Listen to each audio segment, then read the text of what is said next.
نحمدہ و نصلی علی رسول الکریم اما بعد۔ حضرات علماء کرام، اساتذہ کرام، عزیز طلبہ، عمائدین شہر، اراکین و خدام مدرسہ، آپ کے اس تکمیل قرآن شریف کی مجلس میں میری شرکت میرے لیے بڑی سعادت کی بات ہے۔ میں سمجھتا ہوں اس سفر کا یہی سب سے بڑا میرے لیے نفع ہے کہ میں تکمیل قرآن شریف کی مجلس میں شریک ہو کر کے جا رہا ہوں۔ اللہ کو پسند تھا یہ سفر ہو، اسی لیے ترتیب بنتی گئی اور الحمدللہ اچھا خاصا وقت ملا اس مدرسے میں ٹھہرنے کا، آپ حضرات سے ملنے کا اور پروگرام میں شریک ہونے کا۔ جس موقع پر دعا قبول ہوتی ہے اس میں ختم قرآن شریف کا موقع بھی ہے۔ ابھی دعا ہوگی، اس موقع پر دعائیں قبول ہوتی ہیں۔ ہم اور آپ اور پوری امت اس وقت دعاؤں کی بہت مستحق ہے۔ عالم کے حالات دیکھ لیں، اپنے دیکھ لیں، اپنے دائیں بائیں کے دیکھ لیں۔ ایک چیز جو سب سے آسانی سے ہم کر سکتے ہیں وہ اللہ تعالیٰ سے مانگنے کا کام ہے، دعا کرنے کا کام ہے، اور اس کی قبولیت کا وقت ہے تکمیل قرآن شریف۔ یہاں تو 51 بچوں نے مکمل کیا ہے، تو یہ تو نور علی نور ہے ہی ہے۔ اللہ تعالیٰ طلبہ کے، آپ کے، حاضرین کے تمام جائز مقاصد کو پورا فرمائے۔ جتنے لوگ اس مدرسے کے معاون ہیں، اللہ تعالیٰ تکمیل قرآن کی اس مقبول دعا میں ان کا بھی حصہ لگا دے۔ جو مرحوم ہو گئے ہیں اللہ تعالیٰ قرآن کریم کی برکت سے ان کی مغفرت فرما دے، ان کے درجات کو بلند فرما دے۔ جو بیمار ہیں اللہ تعالیٰ قرآن شریف کی برکت سے ان کو شفا عطا فرما دے، اور جو جس طرح سے بھی ضرورت مند ہے اللہ تعالیٰ اپنے کتاب کی برکت سے سب کی ضرورتوں کو غیب سے پورا فرما دے۔ عزت، عافیت، راحت کی زندگی عطا فرما دے اللہ تعالیٰ سب کو۔ میرے عزیز دوستو، میں نے خواہش کر کے مولانا حلیم اللہ صاحب سے اصرار کیا کہ آپ ادارے کے بارے میں مجھے کچھ بتائیں۔ مولانا نے مختصر انداز میں اس 40 سال کی 50 سال کی کارکردگی پر مختصر روشنی ڈالی۔ اللہ تعالیٰ ادارے کو قبول فرمائے، دن دونی رات چوگنی ترقی عطا فرمائے، نظر بد سے اللہ تعالیٰ ادارے کی حفاظت فرمائے۔ ہم لوگ دینی خدام ہیں، دین سے جڑے ہوئے ہیں۔ ایک بات مولانا کی گفتگو میں مکمل طریقے سے یہ محسوس ہوتی رہی شروع سے اب تک، یہ اپنے بڑوں کی مان کر چلنے کا مزاج ہے۔ حضرت فدائے ملت نے کہا مدرسہ بنا لو، یہاں کے لوگوں نے بنا لیا۔ حضرت نے کہا یہ کر لو، یہاں کے لوگوں نے کر لیا۔ قاری صدیق صاحب تشریف لاتے رہے، مشورے دیتے رہے، قوم مانتی رہی۔ تو یہ سم و طاعت کا جذبہ جو ہے، اپنے بڑوں کی اطاعت کا جو جذبہ ہے، اسی میں ساری ترقی کا راز چھپا ہوا ہے۔ جب تک یہاں کے لوگ، یہاں کے ذمہ داران اپنے بڑوں کی مان کر کے چلتے رہیں گے، انشاءاللہ خیر کے ساتھ ترقی ہی کرتے رہیں گے۔ اور جب خودرائی شروع کر دیں گے، منمانی شروع کر دیں گے، بڑوں کی منشا کے خلاف اپنی بات چلانا شروع کر دیں گے، اللہ نہ کرے، اللہ نہ کرے، اللہ نہ کرے، تو پھر ادارے کی، قوم کی، لوگوں کی خیر نہیں رہتی۔ آج جو کچھ بھی فتنہ ہو رہا ہے اس میں ایک بہت بڑا حصہ ہماری خودرائی اور منمانی کو بھی ہے۔ سم و طاعت کا جذبہ نہیں ہے، بڑوں کی ماننے کا جذبہ نہیں ہے، خودرائی کرتے ہیں، منمانی کرتے ہیں، اللہ تعالیٰ کی نافرمانی کرتے ہیں، اللہ اور اللہ کے رسول کو ناراض کرتے ہیں، اسی لیے اس کی نصرت موقوف ہوتی رہتی ہے، اسی لیے کام ہونے کے بجائے بگڑتا رہتا ہے، سارے اسباب الٹے پڑتے رہتے ہیں، چونکہ نیتیں اچھی نہیں ہیں۔ اللہ تعالیٰ ہم کو، آپ کو، سارے لوگوں کو حسن نیت عطا فرمائے۔ جو زندگی گزر گئی اس میں جو کچھ بھی کمی بیشی ہوئی اللہ معاف فرمائے، جو باقی ہے اللہ تعالیٰ اسے احساس اور شعور کے ساتھ گزارنے کی توفیق عطا فرمائے۔ میرے عزیز دوستو، یہ مدرسے حضرت رسول اللہ صلی اللہ علیہ وسلم کا مہمان خانہ ہوا کرتے ہیں۔ ہمارے بچوں کو مہمان بچے کہے جاتے ہیں. مہمان طلبہ کتنے ہیں، بیرونی طلبہ کتنے ہیں، یہ اصطلاحات ہمارے علاقے میں استعمال ہوتی ہے کہ باہر کے طلبہ کتنے ہیں، دارالقامہ میں طلبہ کتنے ہیں، مہمان طلبہ کتنے ہیں. عام ہندوستانی مسلمان دینی مدرسوں کو رسول اللہ کا مہمان خانہ سمجھتا ہے. یہ ایک لفظ اپنے اندر ایک محاورہ اور لفظ نہیں ہے، بلکہ ہماری بہت ساری تاریخ اور حقیقت کو سمیٹے ہوئے ہے. اس لیے کہ اسلام ایک تعلیمی مذہب ہے، ایک دینی مذہب ہے، معاشرتی اور سماجی مذہب ہے. سماج سے الگ ہو کر کے مسلمان نہیں رہ سکتا، تو تعلیم ضروری ہے. حضرت محمد رسول اللہ صلی اللہ علیہ وسلم نے مکہ مکرمہ میں دار ارقم میں اس تعلیم کا انتظام کیا تھا، اور ہجرت سے پہلے آپ نے حضرت مصعب بن عمیر کو بھیجا تھا مدینہ شریف. انہوں نے اسد بن زرارہ کے باغ میں قرآن شریف سکھانے کا اہتمام کیا تھا. آپ سیرت پاک پڑھیں تو آپ کو یہ دونوں باتیں کھل کر کے مل جائیں گی.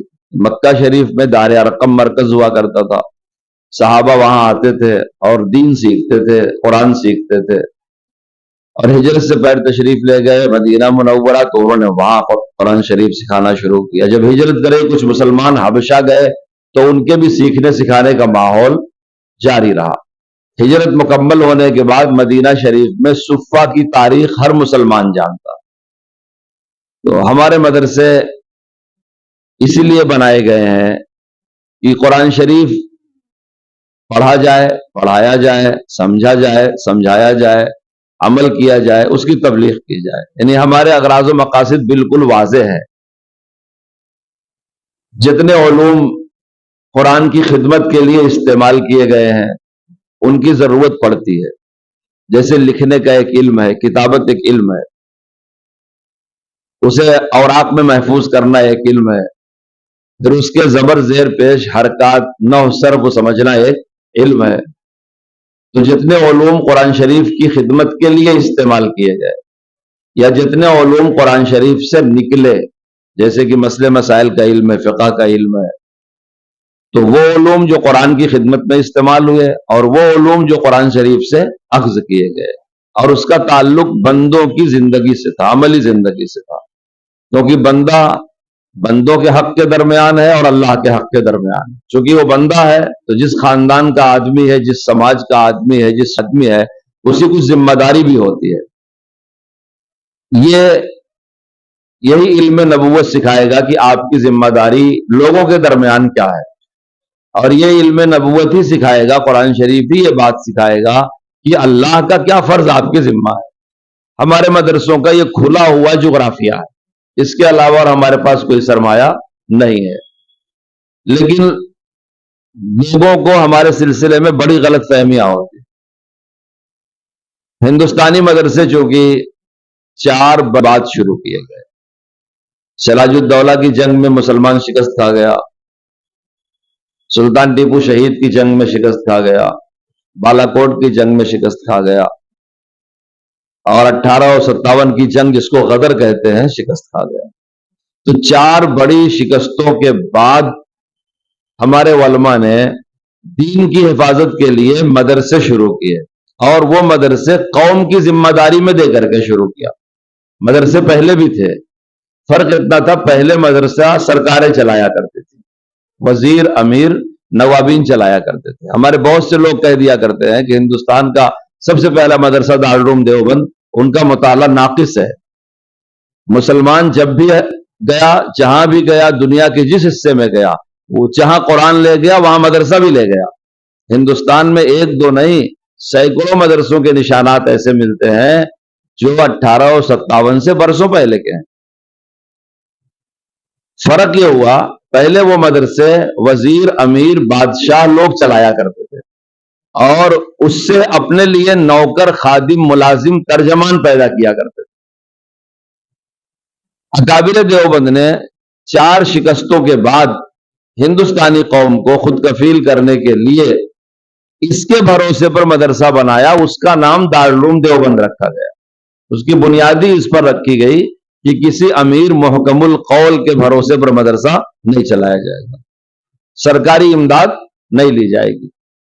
تو ہمارا بجٹ بھی طے ہے، اپنی قوم سے لیں گے، ہمارا سلیبس بھی طے ہے کہ ہم قرآن کی خدمت میں استعمال ہونے والے علوم اور قرآن سے نکلنے والے علوم تعلیم تربیت کے ساتھ پڑھائیں گے. ہمارا میدان بھی طے ہے کہ ہم اپنی اسی قوم کو پڑھائیں گے. ہم مدرسے میں پڑھائیں گے چھوٹے بچوں کو، مکتب میں پڑھائیں گے چھوٹے بچوں کو، مدرسے نسوان میں پڑھائیں گے خواتین کو، اور تعلیم بالغہ میں پڑھائیں گے جوانوں کو. اور جمعہ کے دن ہم اگر خطبے کا موقع ملا تو خطاب کریں گے اپنے عوام کو، بھی ایک طرح کا درس ہے. ہم قرآن شریف کی تفسیر کے حلقے لگائیں گے اپنی عوام کو. تو ایک عالم ربانی جو دنیا کی اس امت کی سب سے بڑی ضرورت ہے. بہت سے لوگ یہ چیز ضروری ہے، یہ چیز، جو کچھ بھی ضروری ہے کسی کی ضرورت کا انکار نہیں ہے، لیکن امت محمدیہ کے لیے سب سے ضروری ہے عالم ربانی کا وجود.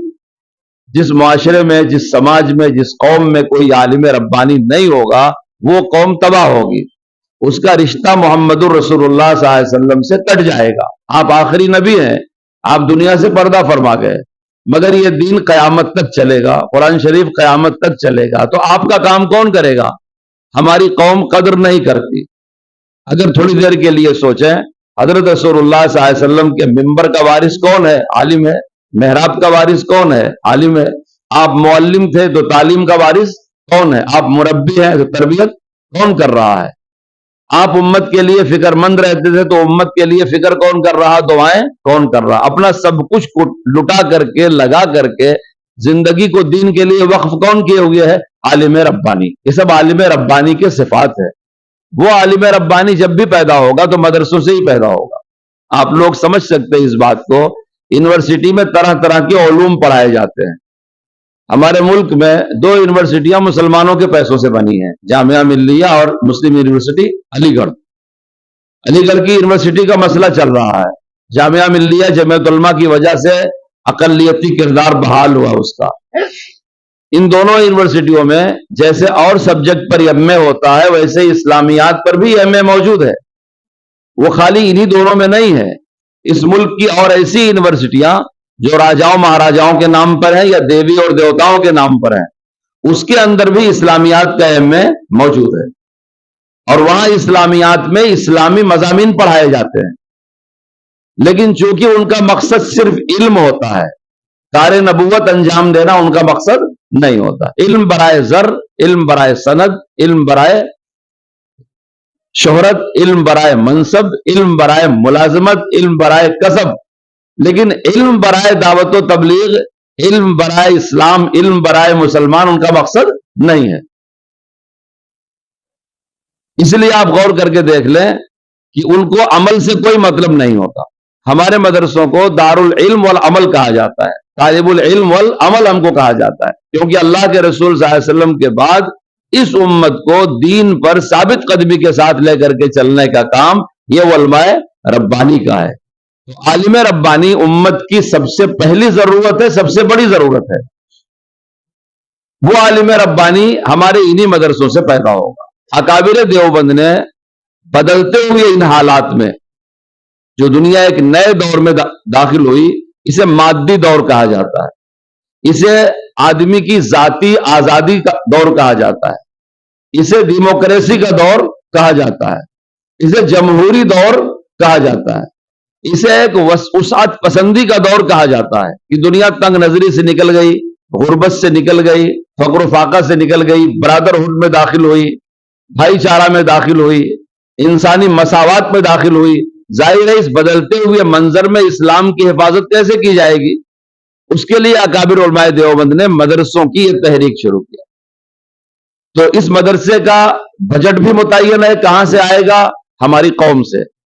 اس کا سلیبس بھی متعین ہے کہ وہ کیا ہے، قرآن شریف کے ارد گرد گھوم رہا ہے. اس لیے مولانا ارشد صاحب فرماتے ہیں کہ ہمارے مدرسے ہمارا دین ہے، ہمارے مدرسے ہمارا ایمان ہے، ہمارے مدرسے ہماری دنیا ہے ہی نہیں ہے. مسجد دین ہے، مدرسہ دین ہے. اس کی ذمہ داری ہماری اپنی ہے، دوسروں کی نہیں ہے. ہم کسی اور کے بلبوتے پر اپنا دین نہیں چلائیں گے.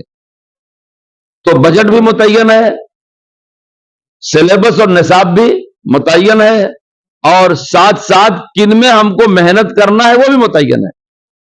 جہاں کہیں اس محنت کو اکابر کی فکروں کے مطابق کیا جا رہا ہے وہاں نتیجہ بڑی برکت کے ساتھ بہت اچھا آ رہا ہے. ابھی حضرت مولانا فرما رہے تھے کہ ملک میں جہاں بھی جانا ہوتا ہے سراج العلوم کے فضلا ملتے ہیں. ہم نے آپ کے پاس، سچی بات یہ ہے، آپ کا مدرسہ شاید یہاں کے مقامی ذمہ داروں کو احساس نہ ہو لیکن سراج العلوم مدرسہ ہندوستان کا ایک مشہور ترین مدرسہ ہے. اور آپ کے علماء جب سفر کرتے ہیں تو ان کو ملک میں بڑا اعزاز ملتا ہے، چونکہ ان کے پاس کے پڑھے ہوئے طلباء اپنے مقام پر اعلیٰ منصب پر دین کی خدمت انجام دیتے ہیں. کوئی حافظ ہے، کوئی قاری ہے، کوئی مدرس ہے، کوئی خطیب ہے، کوئی خدمت خلق میں لگا ہوا ہے. تو شاید یہاں شہر کے لوگوں کو جو وہ کچھ دے دیتے ہیں مدرسے کو، ان کو یہ نہ پتا چلتا ہو کہ ملک میں آپ کے مدرسے کی پذیرائی، شہرت، عظمت کتنی ہے، اور یہاں دینی تعلیم کی نشر و اشاعت میں آپ کا حصہ کتنا، آپ کی ساجھیداری کتنی ہے. اس مقام پہ رہتے ہوئے شاید آپ کو اس کا اندازہ نہ ہو رہا ہو، لیکن سراج العلوم ملک کے ایک بڑے اور قداور اور اہم مدرسوں میں شمار ہونے لگا ہے.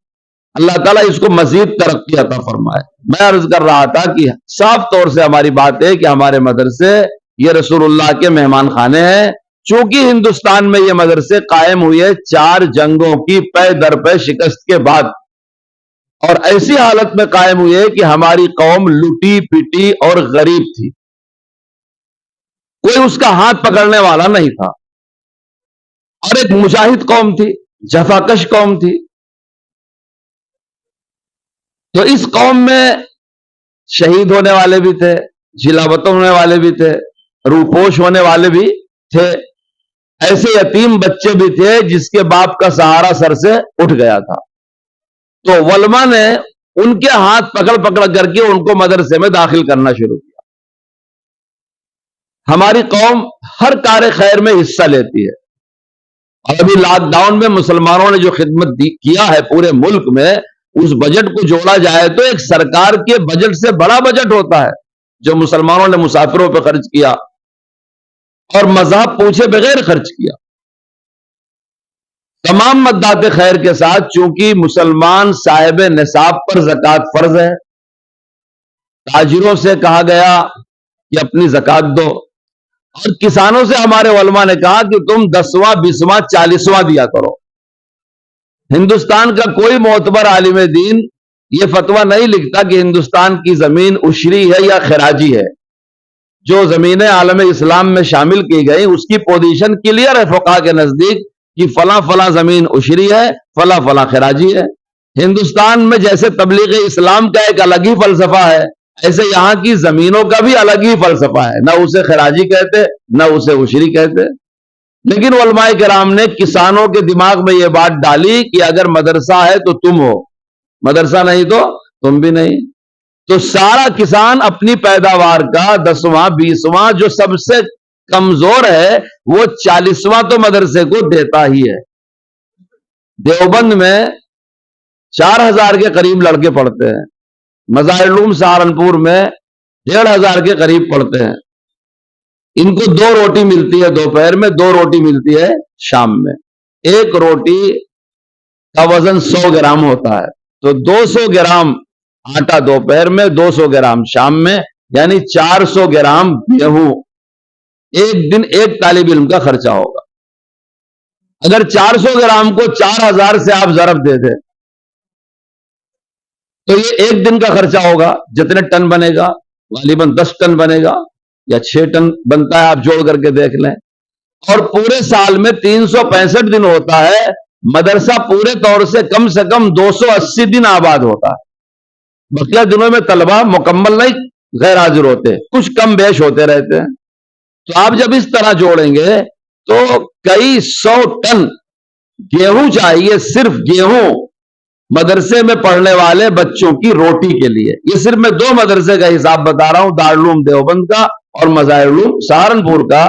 چونکہ بدلتی ہوئی دنیا میں اکابر نے پہلے دارالعلوم دیوبند کی بنیاد رکھا اور سرکار کی امداد نہ لے کے قوم کے جیب پر اس کا بجٹ رکھا، اور اسے ماڈرن نہ کرتے ہوئے قرآن کے ارد گرد سارے مضامین کو گھمایا، اور اپنے مسلمان بچوں کو جو یتیم تھے، غریب تھے، لاچار تھے، ان کو پڑھایا. اس کے 6 مہینے بعد مظاہر العلوم شروع ہوا. تو ان دو مدرسوں کے ایک دن کا خرچہ منو ٹنوں کے حساب سے آتا ہے. ایسے ہی ہر ریاست میں بہت سارے مدرسے, اور یو پی اور بہار کے تو اکثر مدرسوں کو راشن نہیں خریدنا پڑتا, وہاں کا کسان دیتا ہے. مجھے آپ کے شہر کے بارے میں معلوم نہیں کہ آپ کا جو 2.25 کروڑ ہے وہ کہاں سے پورا ہوتا ہے, لیکن میں جس مدرسے کا خادم ہوں رائے چوٹی آندھرا پردیش میں, اس کے بھی سرپرست فدائے ملت رحمت اللہ علیہ تھے, اور حضرت مدنی رحمت اللہ علیہ کے ساتھ مولانا اسد صاحب کا سفر وہاں 1946-47 سے ہوتا رہا. حضرت مدنی کے خاص متعلقین وہاں تھے, ایک مجاہد آزادی بھی وہاں ہوا کرتے تھے, حضرت مدنی کے تحریک میں شامل تھے. ہمارے محتمم صاحب بھی حضرت مدنی کے شاگرد تھے اور تحریکی آدمی تھے. وہ جنوب کا بہت ہی تاریخی مدرسہ ہے, تقریباً 100 سال اس کی عمر ہونے جا رہی ہے. وہاں مطبخ پہ جتنا خرچ ہوتا ہے شہر کے لوگ دیتے ہیں. لگ بھگ مدرسے کا 70-75-80% خرچ شہر کے لوگ دیتے ہیں, اور کوئی سفیر نہیں ہے. شہر والے چونکہ اکابر کو دیکھے ہوئے ہیں, حضرت مدنی رحمت اللہ علیہ 3-4 بار آئے, ان کو دیکھے ہوئے ہیں. دارالعلوم کے اساتذہ آئے, قاری طیب صاحب رحمت اللہ علیہ آئے, مولانا ارشاد صاحب, اور ہر دور کے اکابر علماء دیوبند کی آمد شہر میں ہوتی ہی رہتی ہے. تو عوام جو اپنی آنکھوں سے اپنے بڑوں کو دیکھتی ہے تو اس کے دل کی دنیا بھی بدلتی ہے, اور وہ سمجھتی ہے کہ تعلیم کیا ہے, تربیت کیا ہے, مدرسہ کیا ہے. تو بہت بڑا خرچہ شہر کے لوگ لا کے دے کے جاتے ہیں. یہی صورتحال تقریباً پورے ملک کی ہے کہ مدرسوں کا بڑا بجٹ وہاں کے مقامی لوگ پورا کرتے ہیں. چونکہ اس وقت جب شروع ہوا تھا تو غربت تھی, اور لوگ صدقات زکات کے علاوہ عشر اور خراج کے نام پر 10واں 20واں 40واں بھی دیا کرتے تھے. تو بہت سے لوگوں نے کہنا شروع کر دیا, بھائی یہ مدرسہ غریب بچوں کی پرورش کی جگہ ہے, مدرسے میں غریب بچے اتنے ہیں, یتیم بچے اتنے ہیں, لاچار بچے اتنے ہیں. ہماری بنیاد لاچار بچوں کی پرورش نہیں ہے, ہماری بنیاد یتیم بچوں کی پرورش نہیں ہے.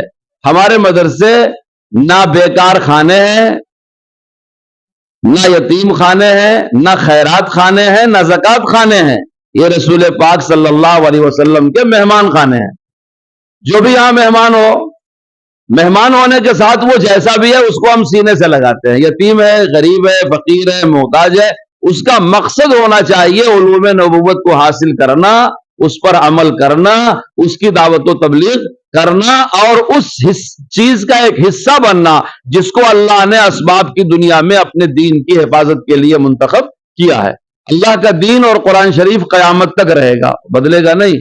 لیکن اسباب, دنیا دارالاسباب ہے, اس کے لیے کس کا سینہ استعمال ہوگا, کس کا ہاتھ استعمال ہوگا, کون لکھے گا, کس کی زبان استعمال ہوگی, کون پڑھے گا, کس کی آنکھیں استعمال ہوگی, کون دیکھے گا, کس کا دماغ استعمال ہوگا, کون یاد کرے گا, کس کی جد و جہد اور قوت استعمال ہوگی, کس کے لیے کون محنت کرے گا. وہ سعادت مند ہے اللہ پاک اپنے دین کے لیے بطور اسباب کے جس کو چاہے استعمال کرے, وہ سعادت مند ہے. لیکن ہمارے مدرسے غریب بچوں کے پڑھنے کی وجہ سے غریب خانے نہیں ہیں, زکات وصول کرنے کی وجہ سے خیرات خانے بھی نہیں ہیں, اور ہماری سندوں کو سرکاری نوکری سے کوئی تعلق نہیں ہے, اس لیے یہ مدرسے بیکار خانے بھی نہیں ہے. اس کی جامع معنی تعریف یہ ہے کہ رسول پاک صلی اللہ علیہ وسلم کے مہمان خانے ہیں, اور یہ بچے رسول اللہ صلی اللہ علیہ وسلم کے مہمان ہیں. ان کی خدمت, ان کی راحت رسانی ہمارے لیے بڑی سعادت ہے, اور امت نے ان کی ناز برداری ہمیشہ کیا ہے, ہمیشہ کیا ہے. صفہ کی تاریخ میں لکھا ہوا ہے کہ اگر اونٹنی بچہ دیتی تھی تو دودھ سب سے پہلے صفہ کے طلبہ کے لیے آتا تھا, اور انصار کے باغات میں جب کھجور پکتی تھی تو ایک خوشہ کاٹ کر کے لا کے صفہ پہ لٹکا دیا جاتا تھا اور بچے کھاتے تھے. اللہ ہمارے اکابر کو جزائے خیر دے. پوری دنیا میں ایک ہندوستانی قوم ایسی ہے کہ وہ مدرسے پر خرچ کرنا جانتی ہے. دوسرے ملکوں کی مسلمانوں کو یہ شعور ہی نہیں ہے کہ مدرسہ ہوتا کیا ہے.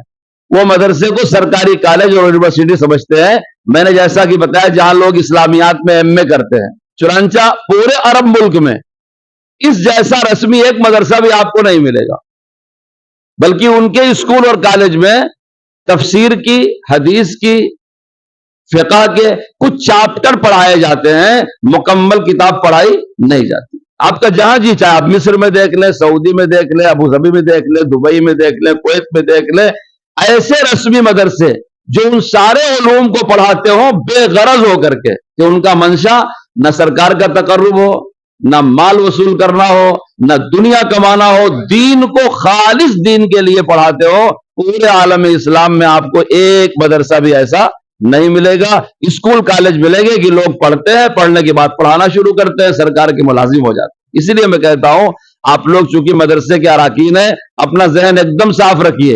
ہمارے مدرسے اس لیے نہیں بنائے جاتے کہ ہم اتنی اچھی ان کو عربی سکھائیں گے کہ یہ عالم عرب میں جا کے کسی کمپنی کے سیلس مین بنیں گے، ہمارا یہ مقصد ہی نہیں۔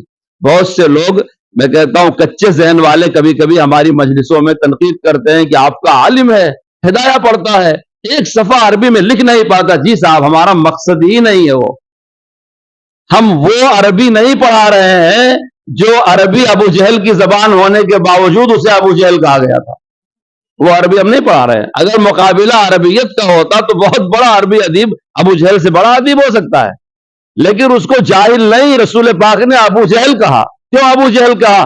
وہ دین دینیات سے جاہل تھا، وہ سنت سے جاہل تھا، وہ قرآن کے اسرار و رموز سے جاہل تھا۔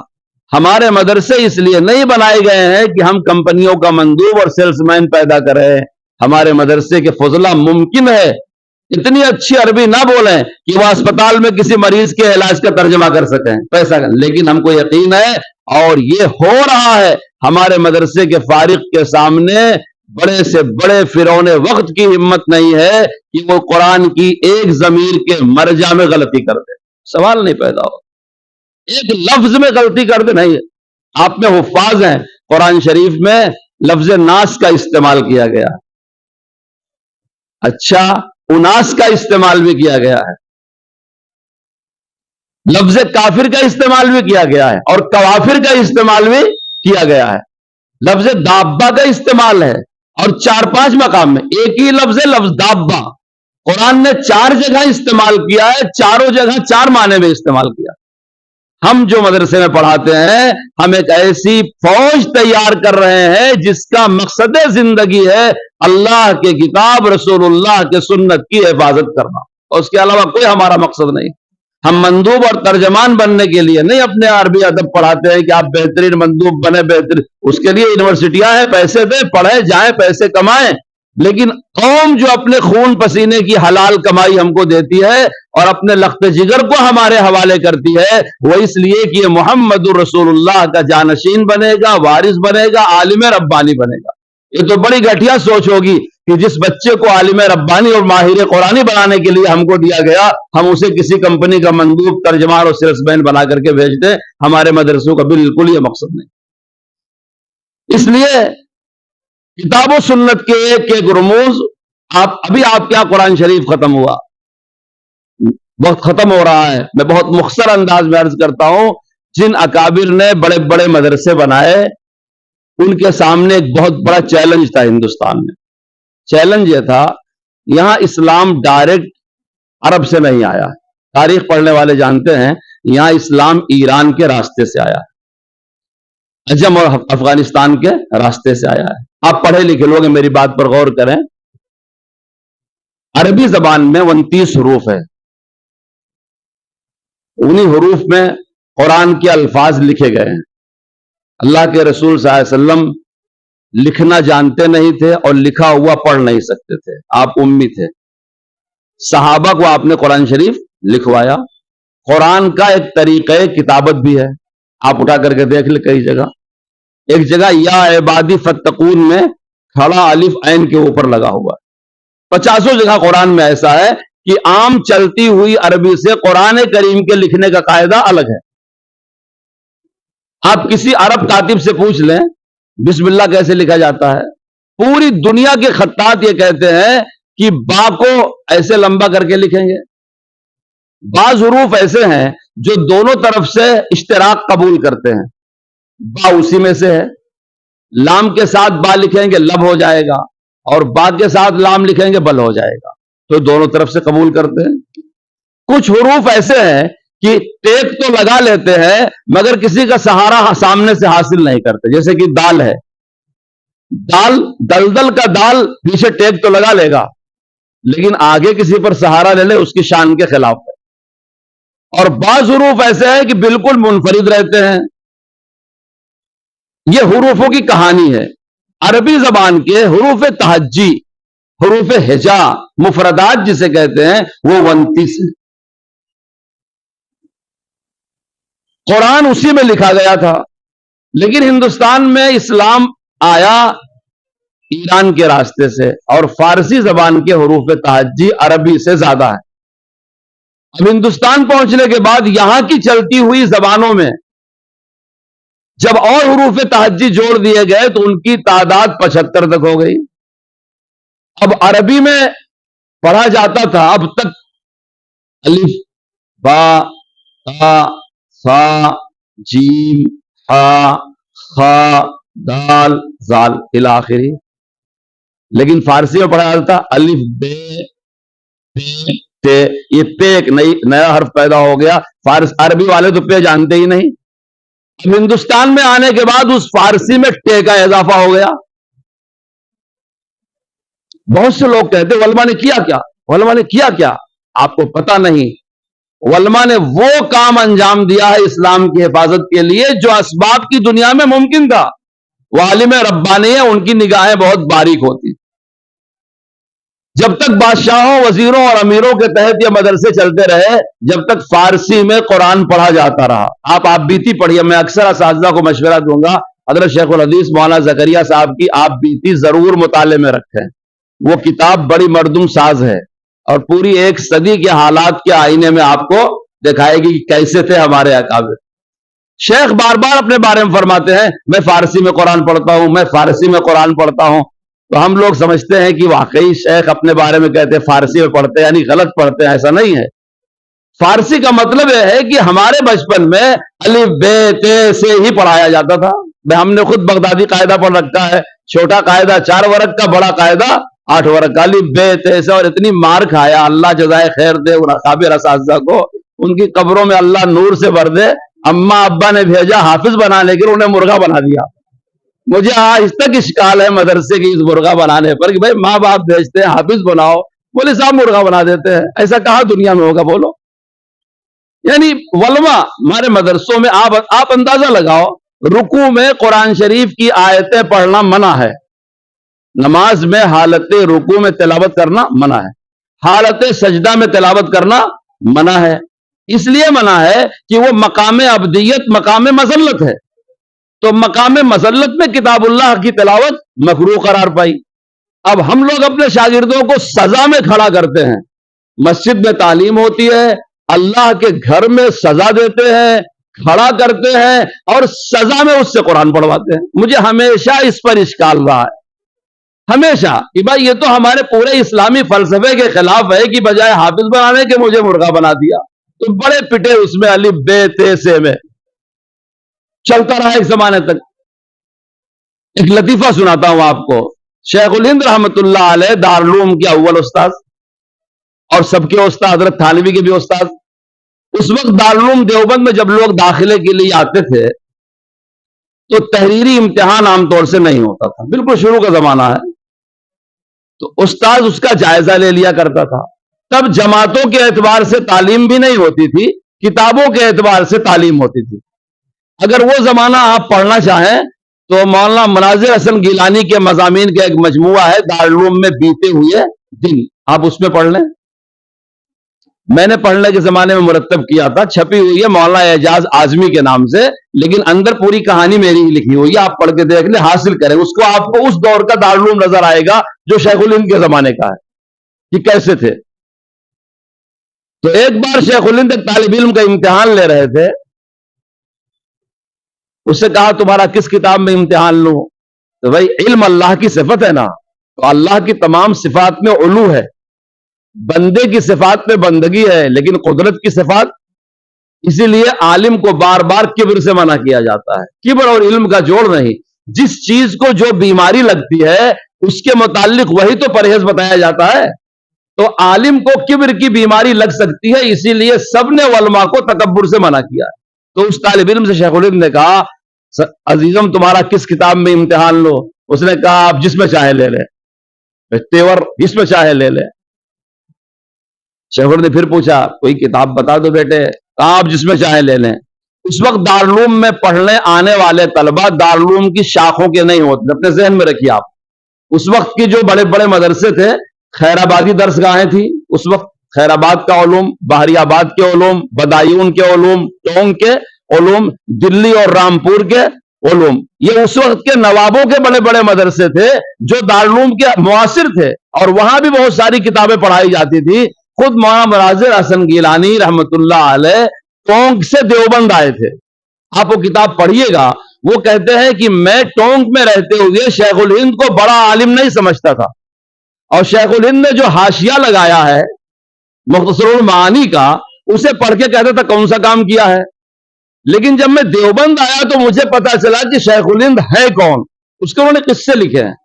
تو طلبہ جب آتے تھے تو الگ الگ مدرسوں کے آتے تھے، اور ان کے اساتذہ کے الگ الگ نظریات بھی ہوتے تھے۔ اب تو دارالعلوم کی بہت ساری شاخیں اور دوسرے تعلیمی ادارے تقریباً ختم ہو گئے ہیں، ورنہ پہلے بہت سارے ادارے تھے۔ تو اس نے بھی تیور سے کہا کہ جس کتاب میں چاہیے لے لیجئے۔ حضرت نے کہا لاؤ تمہارا امتحان بغدادی قاعدے میں لوں گا۔ منگایا، اب قاعدہ وغیرہ سے شروع کیا، رب یسر ولا تعسر وتمم بالخیر یا فتاح برحمتک نستغیث، الف بے تے سے جیم ہے خے۔ آپ میں پرانے لوگ بغدادی قاعدہ پڑھے ہیں، اس میں لام الف بھی آتا ہے، پھر حمزہ بھی آتا ہے، ایک حرف ہے لام الف، اس کے بعد ہے حمزہ، پھر یا ہے۔ شیخ الہند نے فرمایا کہ بیٹے اوپر تو لکھا ہے مفردات، تو لام الف مفرد ہے کہ مرکب ہے؟ اب پریشان، کبھی زندگی میں توجہ ہی نہیں کیا تھا کہ مفردات کی تختی میں لام الف، نورانی قاعدہ پڑھا ہے بچوں تم نے؟ تمہارے نورانی قاعدے میں لام الف نہیں ہے، جو نورانی قاعدہ تم پڑھتے اس میں لام الف نہیں۔ یہ وہی کشمکش ہے کہ ہندوستان میں قرآن آیا فارسی حروف تہجی سے۔ اب یہاں سمجھو کہ لام الف مرکب مفرد کی تختی میں کیوں لکھا گیا؟ کیونکہ جس اللہ والے نے بغدادی قاعدہ لکھا تھا اس کے سامنے یہ چیلنج تھا کہ تم نے بے کا حرف تو لکھ دیا، تے کا حرف تو لکھ دیا، جیم کا حرف تو لکھ دیا، تو ایک حرف الف ہے، ایک حرف حمزہ ہے، اور حمزہ کی بڑی شکلیں ہیں، حمزہ اپنی شکل میں، حمزہ یا کی شکل میں، حمزہ واو۔ یہ حمزہ تو عجیب و غریب ہے، کئی قرہ ایسے ہیں کہ مرتے مرتے بھی ان کے دل میں حمزہ تھا۔ اموت وانا فی قلبی حمزہ، اموت وانا فی قلبی حتی، نحو صرف کے ماہرین ہیں، تجوید کے ماہرین ہیں۔ تو اب حمزہ بھی بتانا ہے بچوں کو۔ ہمارے زمانے میں آسانی سے کیا بتاتے ہیں؟ الف ہمیشہ خالی ہوتا ہے، جو الف خالی نہ ہو وہ حمزہ ہے، یہی تو بتاتے ہیں نا۔ تو اس بغدادی قاعدے کے مصنف نے الف کو الگ سے لکھنے کے لیے لام بیچارے کو تختہ بنایا، چونکہ لام ایک ایسا حرف ہے کہ آپ دیکھو کئی طرف سے مل جاتا ہے، اور اس کے لکھنے کا قاعدہ بھی عجیب و غریب ہے، اور اخف الحروف میں ہے لام، ہلکا پھلکا ہے، اور لام کی پہچان کرنے میں کوئی مشکل بھی طالب علم کو پیش نہیں آتی۔ حروف ہجا میں آسان حرفوں میں لام ہے، عین غین کے پہچاننے میں پریشانی ہوتی ہے، نقطے سے دونوں بدل جاتے ہیں، ہے خے کے پہچاننے میں دقت ہوتی ہے، نقطے سے دونوں بدل جاتے ہیں، مگر لام ایک ایسا غریب حرف ہے کہ اسے کہیں بھی استعمال کر لو چھوڑوں سے چل جاتا۔ اسی لیے اس مصنف نے الف کی پہچان کے لیے لام کو تختہ مشق بنایا۔ تو بہرکیف جس طالب علم نے امتحان دیا تھا وہ تو ہو گیا فیل۔ حضرت نے شام کو اپنی مجلس میں استادوں کو ایک کہانی سنایا، تو کس کی ہمت شیخ الہند سے پوچھ لے کہ حضرت پھر اصل بات کیا، ہم نے بھی تو ویسے پڑھا ہے۔ ڈرتے ڈرتے ایک استاد نے ہمت کیا کہ حضرت آتا تو ہم کو بھی نہیں، یہ اصل راز کیا ہے؟ تب شیخ الہند نے بتایا کہ راز یہ ہے کہ الف ہمیشہ خالی ہوتا ہے، اور جو الف خالی نہ ہو وہ حمزہ ہوتا ہے۔ تو یہ جو بچے کو الف بے یہاں پڑھایا گیا ہے، آگے جب حرکات میں جائیں گے تو اس پہ زبر آ جائے گا، تو بچے کو یہ پریشانی ہوگی کہ جب زبر آ گیا تو حمزہ بن گیا تو الف کہاں غائب ہو گیا۔ تو اس کو لام کے پیٹ میں چھپا دیا تاکہ طالب علم کو سمجھایا جا سکے کہ بھائی وہ الف جس کی ضرورت پڑے گی وہ یہاں چھپا ہوا ہے. اب ہم لوگ بھی نورانی قاعدہ میں جو پڑھتے ہیں الف، تو آگے جب جاتے ہیں تو استاد کیا پڑھاتا ہے ہم کو؟ حمزہ زبر آ. اب جب اس کو عربی میں تبدیل کرنا ہوا تو ایک بہت بڑا مسئلہ تھا. مظاہر العلوم نے بڑی خدمات انجام دیا ہے، بڑی خدمات انجام دیا ہے. حدیث شریف کی خدمات، فقہ کی خدمات، شروحات کی دارالعلوم اور مظاہر العلوم نے ہندوستان میں اسلام کی نشت ثانیہ کے لیے جو خدمات انجام دیا اس کا احاطہ آسان نہیں ہے. اسی میں سے یہ خدمت بھی مظاہر العلوم کے ایک فارغ تھے مولانا نور محمد لدھیانوی، انہوں نے انجام دیا. اسلام آیا اس ملک میں پہلی صدی میں خشکی اور تری کے راستے سے. عام طور سے پورے ملک میں اسلام پھیلا 6 صدی میں، اور دارالعلوم قائم ہوا 1867 میں. مظاہر العلوم قائم ہوا اس کے 6 مہینہ بعد. جب دارالعلوم مظاہر العلوم نئے طریقے سے قائم ہوئے اور انہوں نے اپنا نظریہ بنایا کہ اسلامیات کی پوری حفاظت کی جائے گی اور نشت ثانیہ کی جائے گی، تو مظاہر العلوم کے فارغ مولانا نور محمد لدھیانوی نے یہ بیڑا اٹھایا کہ اب ہم ہندوستانی مسلمانوں کو الف بے سے نہیں، حروف تہجی فارسی اور اردو سے نہیں، بلکہ الف با حروف تہجی عربی سے قرآن پڑھائیں گے. وہ بنیاد ڈالی، نورانی قاعدہ لکھا، اس کی سرپرستی حضرت رائے پوری نے کیا، دارالعلوم مظاہر العلوم کے اکابر نے کیا، اور اب تک محنت چل رہی ہے. حضرت تھانوی رحمت اللہ علیہ کے ایک بہت خاص خلیفہ ہیں مولانا ابرار الحق صاحب رحمت اللہ علیہ، وہ مظاہر کے ہی فارغ ہیں. اکثر کتابوں میں حضرت مولانا ابرار الحق صاحب رحمت اللہ علیہ کا 100 نمبر آیا کرتا تھا. مولانا ابرار الحق صاحب رحمت اللہ علیہ شیخ عبدالحق محدث دہلوی کی خاندان سے ہے، اسی لیے ان کے نام کے ساتھ حقی لکھا رہتا ہے. شیخ عبدالحق محدث دہلوی وہ عالم دین ہندوستان کے ہیں جو شیخ عبد الوہاب متقی کے شاگرد ہیں، یعنی شاہ ولی اللہ سے ان کا زمانہ پہلے ہے، اور شاہ ولی اللہ کے خاندان سے پہلے وہ علم حدیث ہندوستان میں لائے ہیں. ان کے حالات چھپے ہوئے ہیں، پڑھ لیجیے. چونکہ شاہ ولی اللہ کچھ ایک الگ زاویے سے لائے تھے، جس طرح سے یہ فن مدون ہو کر کے تیار ملنا تھا وہ مل گیا ہندوستان کو. اس لیے ہم علم حدیث کی ابتدا میں شاہ ولی اللہ کے خاندان کا تذکرہ کرتے ہیں، ورنہ اس سے پہلے ہندوستان میں اور بڑے بڑے محدثین پیدا ہو چکے ہیں، جیسے کہ شیخ عبد الوہاب متقی، شیخ عبد العلی متقی وغیرہ. تو مولانا عبدالحق صاحب رحمت اللہ علیہ محدث دہلوی کے خاندان کے مولانا عبدالحق صاحب رحمت اللہ علیہ، ان کے والد پیشے سے وکیل تھے. جب وہ فارغ ہوئے مظاہر العلوم سے تو کہیں بخاری پڑھا سکتے تھے، بڑا مدرسہ چلا سکتے تھے. خود الحمدللہ آسودہ گھرانے کے تھے، ان کے والد صاحب وکیل تھے، وکیل محمود الحق صاحب انگریز کے زمانے کے مشہور وکیل تھے. حضرت تھانوی سے بیعت تھے، 4 پیشکار کام کیا کرتے تھے. شاہ صاحب سے حضرت تھانوی نے کہا فارغ ہو رہے ہو، کیا ارادہ ہے؟ بڑا باولق صاحب سے. تو حضرت تھانوی کیا تو بات چیت کرنے کی نوبت نہیں آتی تھی، لکھ کر کے دو اور لکھ کر کے جواب لو. تو حضرت نے لکھ کر کے دیا کہ میرا ارادہ ہے دین کی خدمت میں لگوں گا، دین کی خدمت میں لگوں گا. حضرت تھانوی نے کاپی موجود ابھی ہردوئی میں، اس میں نیچے جواب لکھا اس میں پیسے کم ملتے ہیں. بات صحیح ہے نا؟ اس میں پیسے کم ملتے ہیں. دیکھو علم دین ہمارا ذریعہ معاش نہیں ہے. ایک بہت بڑی غلط فہمی ہے کہ لوگ سمجھتے ہیں مدرسے والوں کا ذریعہ معاش مدرسہ ہے. نہیں بھائی، ہمارا علم دین ہمارا ذریعہ معاش ہے ہی نہیں ہے. اس غلط فہمی سے دوسری برائی یہ پیدا ہوتی ہے، اگر کوئی عالم دین کاروبار کرے، تجارت کرے، کسب کرے، محنت کرے تو لوگ عیب کی نگاہ سے دیکھتے ہیں. جب علم دین ہمارا ذریعہ معاش نہیں ہے، جو مل رہا ہے وہ رزق کریم مل رہا ہے، تو ہم کو سمجھنا چاہیے جب ہمارا موضوع ہی مدرسوں کا ذریعہ معاش نہیں ہے تو ہم جو پڑھ رہے ہیں دین کی خدمت کے لیے پڑھ رہے ہیں. مولانا نے لاک ڈاؤن میں تنخواہ کی بات فرمائی، مجھے بڑی خوشی ہوئی، بہت خوشی ہوئی. دراصل بہت ساری آفت ہمارے ملک پہ ہمارے پڑوس کی وجہ سے آتی ہے، بہت ساری آفت. اللہ ان کو ہدایت عطا فرمائے، صحیح سوچنے کی توفیق عطا فرمائے. یہ لاک ڈاؤن میں تنخواہوں کی آفت بھی وہیں سے آئی تھی ہمارے ملک میں. سب سے پہلے وہاں کے بڑے دارالفتہ نے یہ لکھا کہ مدرسے کے ملازمین اجیر مشترک ہے کہ اجیر خاص ہے. ایک فلسفہ شروع کر دیا. ان کا کام خالی سبق پڑھانا ہے یا دینی خدمات کرنا ہے؟ کن دینی خدمات پر معاوضہ لے سکتے ہیں, کن پر نہیں لے سکتے.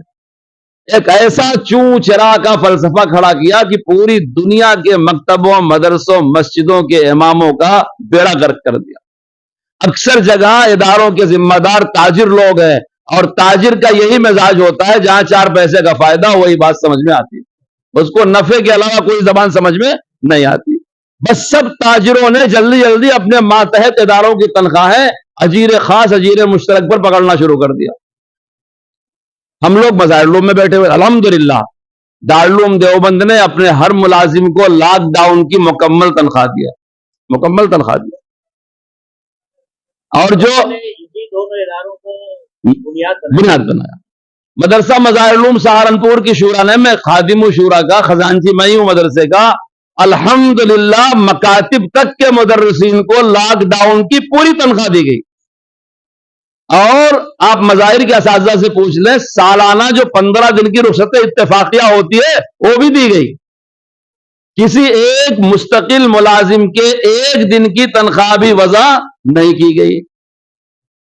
تو جب ہم لوگوں نے فیصلہ کیا تو ہم کو دونوں پڑوس کے ملکوں سے واٹس ایپ آنا شروع ہوا, فون آنا شروع ہوا, بھائی آپ نے بہت تاریخی کام کیا, آج بھی مظاہر ہے, آج بھی دارالعلوم. میں نے کہا بھائی فطرہ تمہیں نے پیدا کیا تھا, تم چپ رہ گئے ہوتے تو کمیٹی والے جیسے بیچارے کرتے رہتے.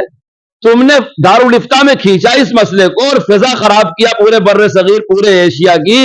تو دارالعلوم اور مظاہر علوم نے اپنے کردار سے فیصلہ کیا. میں کہہ رہا تھا کہ علم دین ہمارا ذریعہ معاش نہیں ہے. تو شاہ صاحب کے جواب میں حضرت تھانوی نے لکھا کہ اس میں پیسے کم ملتے ہیں. حضرت نے لکھا پھر کہ اب تو میں نے طے کر لیا ہے, کچھ بھی ہو مگر دین کی خدمت میں ہی لگوں گا. حضرت تھانوی نے لکھا انشاءاللہ دنیا اتنی ملے گی کہ سمیٹے نہیں سمٹے گی. پھر مولانا باولخ صاحب نے پوری سنجیدگی کے ساتھ مظاہر علوم کے اس پیغام کو اٹھایا جو مولانا نور محمد لدھیانوی نے طے کیا تھا کہ اب ہندوستان کے مسلمانوں کو اللہ کی کتاب عربی حروف تہجی سے پڑھانا ہے. سمجھے آپ میری بات؟ اور نورانی قاعدہ کو اپنی محنت کی بنیاد بنایا.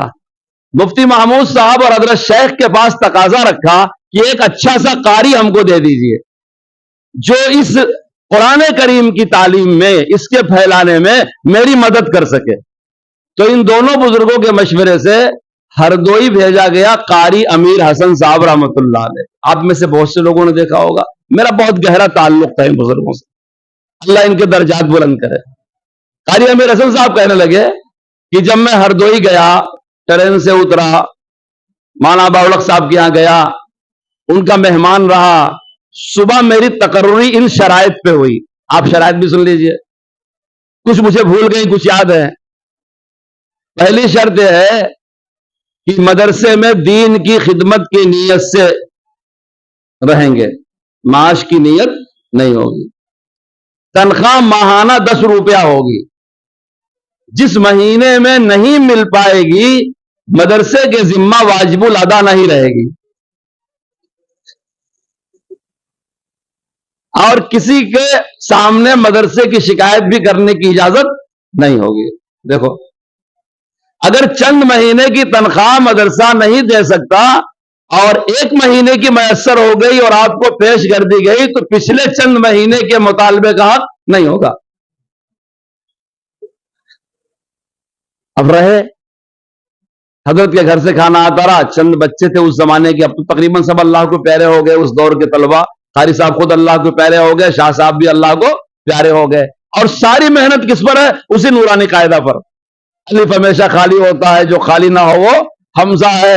واو کو گول ادا کیا جائے گا, زبر کی حرکت کو جلدی پڑھے, تھوڑا بھی نہ کھینچیں, زیر اور پیش کو معروف پڑھے, اسی پر لگا ہوا ہے. حالانکہ یہ وہ علماء ہے جو بخاری پڑھا سکتے تھے, شیخ الحدیث بن سکتے تھے. قاری صاحب رحمت اللہ علیہ اتنے بافیض بزرگ گزرے, حضرت رائے پوری نے ان کی تربیت کیا تھا. حضرت مولانا زکریا صاحب کے خلیفہ تھے, بہت بڑی خانقاہ بنا سکتے تھے, بڑے قوی الفیض بزرگ تھے قاری امیر حسن صاحب. لیکن پوری زندگی کہاں لگایا؟ نورانی قاعدہ پہ. سفر میں ہم ساتھ ہوا کرتے تھے, ایسے پکڑ لیتے ہاتھ اور سکھانا شروع کرتے ساتھیوں کو, پڑھو یاسین. کسی کو یاسین پڑھا رہے ہیں, کسی کو جیم مشق کرا رہے ہیں,